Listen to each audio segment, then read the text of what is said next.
Bukasan yung cellphone nyo, titingin nyo asawa nyo kung hirap na or pagod or puyat. Kung kaya mo naman yung extra ginagawa niya, ikaw na gumawa. Kasi healing siya eh. Ikaw nga may sipon sa lagnat na mahirap eh. Yun nga binuka yung ano mo. Dapat maging maarte talaga kayong babae kasi huwag niya pababayaan sarili niya. Malaki yung mundo niya. Pag hindi kayo confident, magkukulong lang kayo sa kwarto. Advice for someone who just got a baby. For moms, don't be guilty when you take care of yourself. For mag-asawa, more patience and understanding. May mga moments na talagang mapipikon ka and it's okay. It's normal, tao ka, normal na hindi ibig sabihin na ayaw mo sa baby mo. Hanggang kaya niyo, damihan niyo yung time sa family niyo. Kasi minsan lang sila baby. Bidyoan niyo lahat para sa anak niyo, para sa asawa niyo rin.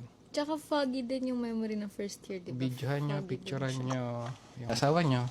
Yung mga napansin mo na nahirapan ako during pregnancy and after manganak. Yung nakikita mo nag-iba yung katawan mo. Di ba maarte ka?